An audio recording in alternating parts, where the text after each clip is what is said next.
Thank you for tuning in, and thanks to the Paris Peace Forum for the opportunity to present to such an esteemed audience. I'm looking forward to answering your questions after my short presentation. I'm Jessica Cecil, the BBC's Director of the Trusted News Initiative.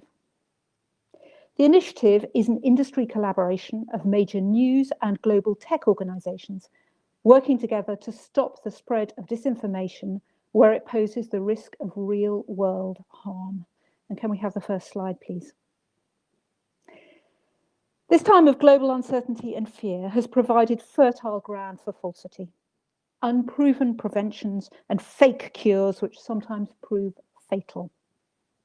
One report puts the global human cost of bad information about COVID-19 at over 800 deaths in just the first 3 months of 2020, according to the American Journal of Tropical Medicine and Hygiene. If that was just in the first 3 months of 2020, just imagine how many it must be now. If we can do anything to fight the most serious disinformation, to make elections fair and save lives, we should. The BBC has stepped up investment and focus in its journalism around disinformation. Teams producing Reality Check, Beyond Fake News, and others are working with the insight brought by BBC Monitoring to expose and debunk dangerous and often malicious falsehoods.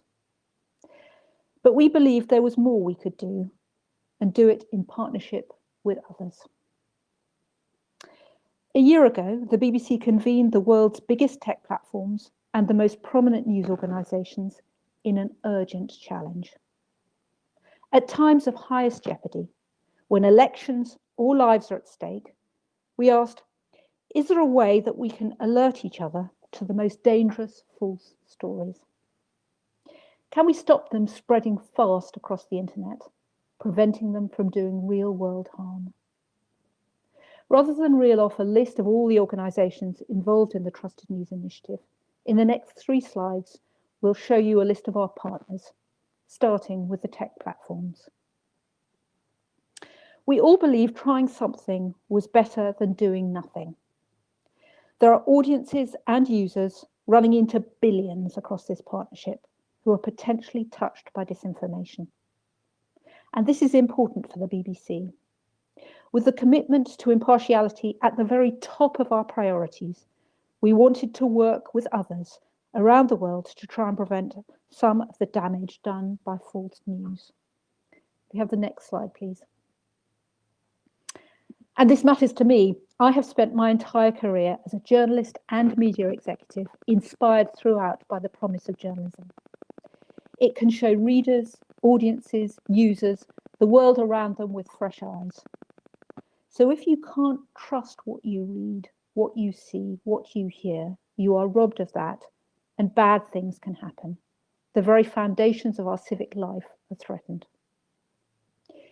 We have been experimenting over the past year with turning good intentions into actions that work.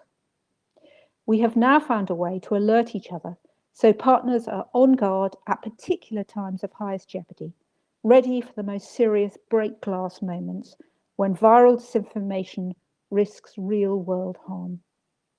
And we have done that without in any way muzzling our own journalism.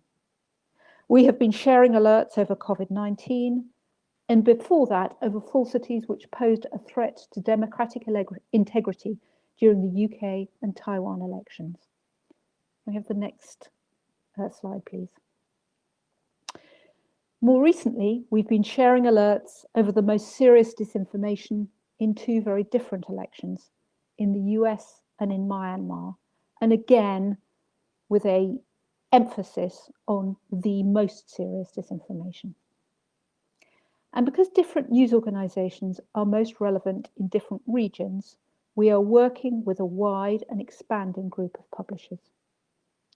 Speed is at the heart of the response, because the most serious disinformation has the potential to go viral very quickly and to turn from words and images online to real harm in the real world. When a false story from a fake BBC breaking Twitter account, can I have the next slide, please, claimed that the UK Prime Minister Boris Johnson was dead in April, a fast alert amongst the partners stopped the lie spreading across the internet and around the world, where it could have caused panic and moved markets.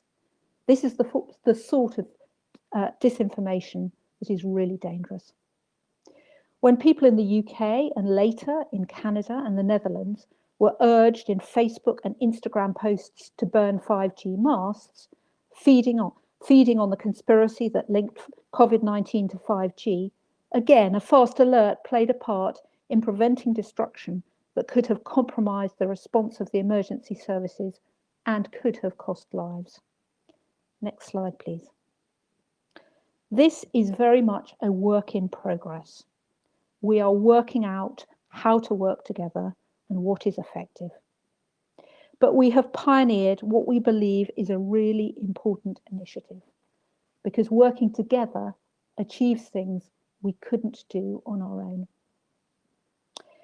The Trusted News Initiative has evolved over the past year to become the only place in the world where disinformation is discussed in real time, as it happens, by some of the most trusted global news organizations and the biggest global tech platforms. It is a significant step in the fight against disinformation, alongside other welcome developments in the past year, such as the increasingly important role of fact-checkers across the world and other alliances. But the threat is changing too. All of us have to work out how best we can meet that threat. Thank you. And I'm very happy to take any questions about our work.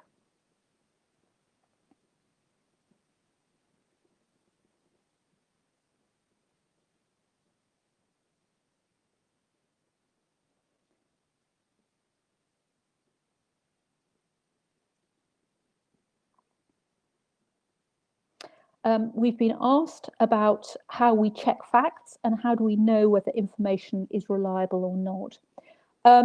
We are not about checking facts. The BBC has a disinformation unit that is about checking facts, and we are deliberately at arm's length from our journalistic colleagues within the BBC, because the Trusted News Initiative will never muzzle our journalism. There are also around the world fact-checking organisations.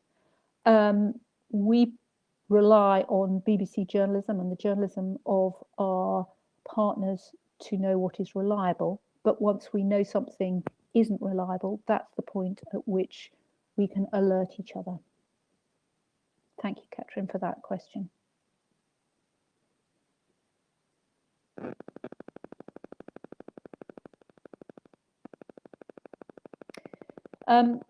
We're asked, do you think there is a need to educate people on this topic?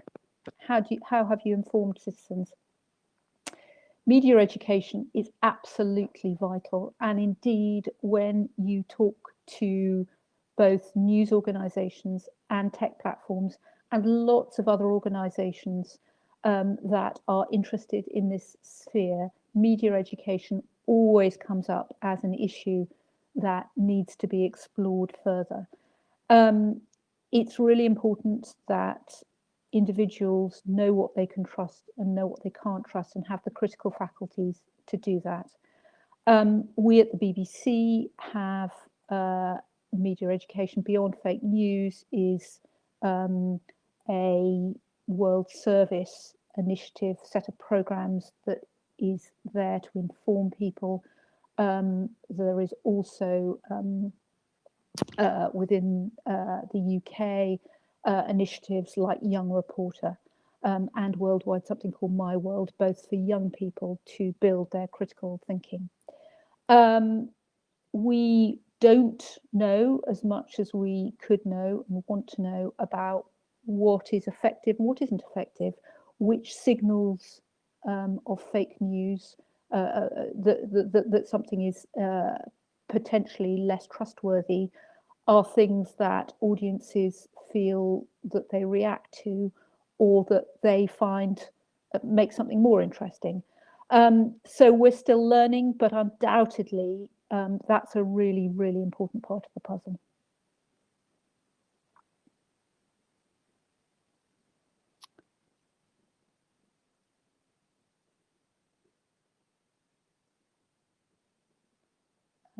Are there any other questions that I can see?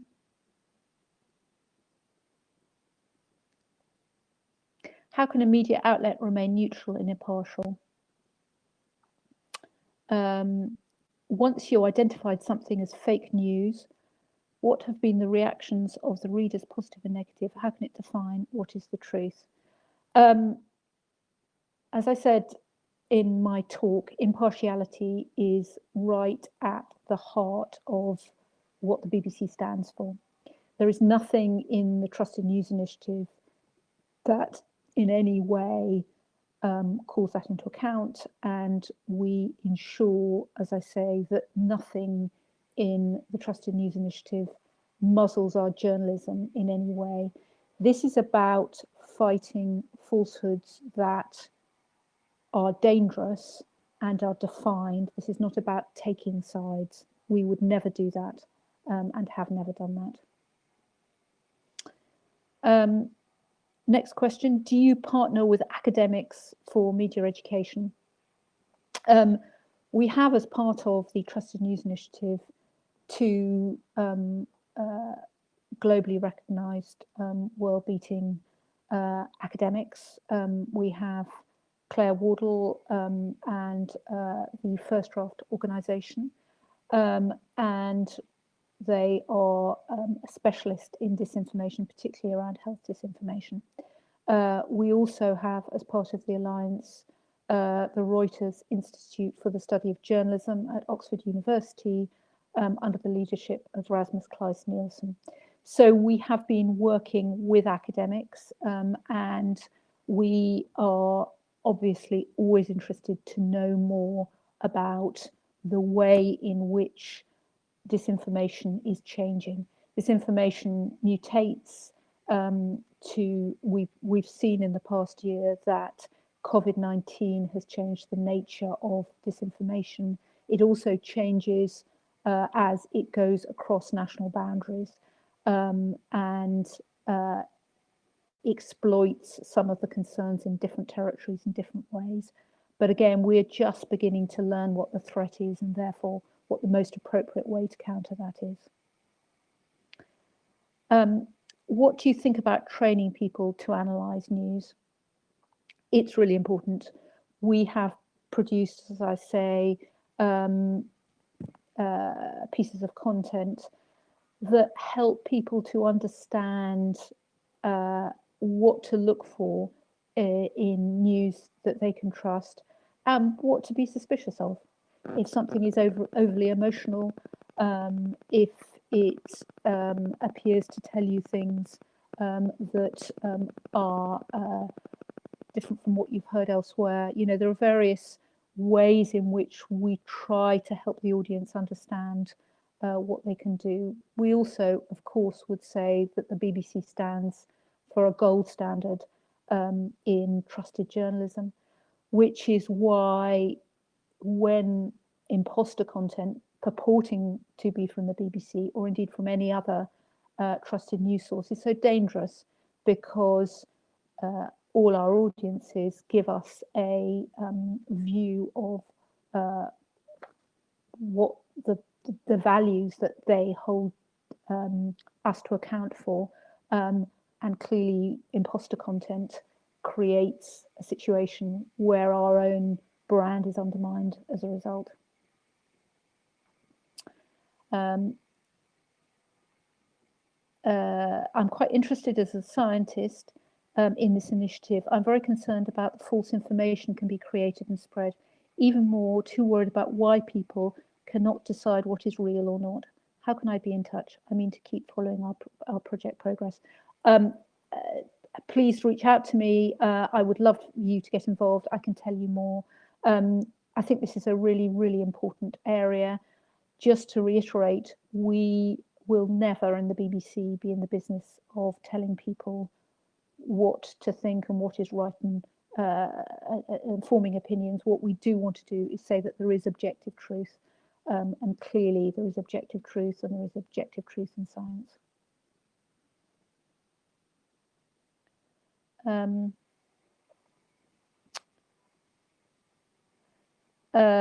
We also have, clearly we have been working on the in the US elections, and that has posed many challenges, as you can imagine. Rather than give you a running commentary at the moment, that's something that we will come back to in due course to discuss.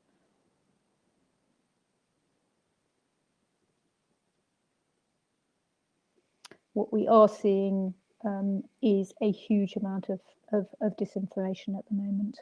And I'm sure that anybody who is aware of the news will be aware of that at the moment.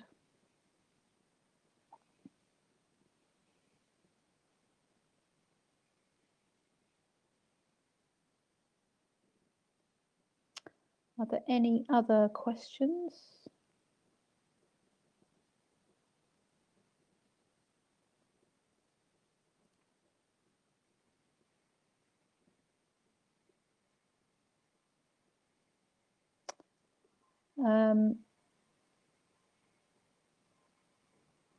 In how far do you think the Paris Peace Forum and its participants could support your initiative? We would love to hear from you. We would love you to spread the word about what we're doing. And I think we would love to know how we can build on this. I keep emphasizing, we all started off thinking something is better than nothing. We must try something. But this is a work in progress. This is a work in progress because it is only through the tessellation of organizations that we can fight a challenge, and secondly, that we can work out how it's changing and evolving. As I said, there are various legs of action here. One is the way in which fact checkers and the fact checking environment has become so much more sophisticated over the last year. Secondly, the way in which these alliances are coming together in new ways. Thirdly, there is a way in which we all have learned about how we can warn all our audiences about what to look out for in terms of media education. So keep up the dialogue and let's keep talking, because, as I say, this is an evolving threat and really matters.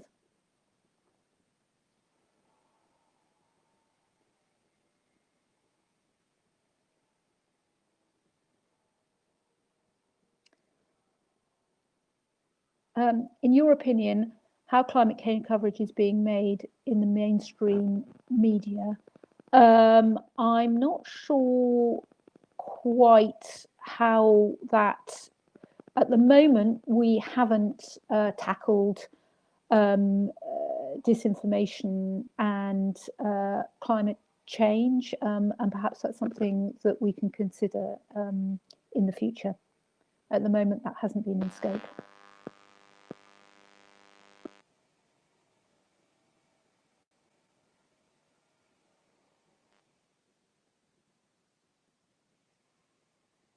How can information be used to tackle disinformation in a transparent way? I think we all believe in transparency. Equally, we don't want to be gamed by bad actors. So we want to talk about what we're doing and what we're learning. And we hope that in the spring next year, we will be able to bring wider groups of stakeholders together to talk about that. As I say, it's about working out what works without being gamed by bad actors.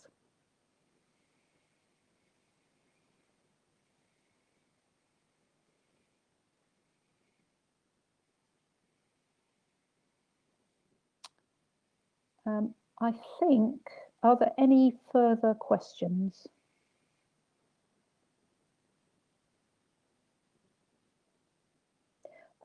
I think that's it for the moment. Thank you very, very much.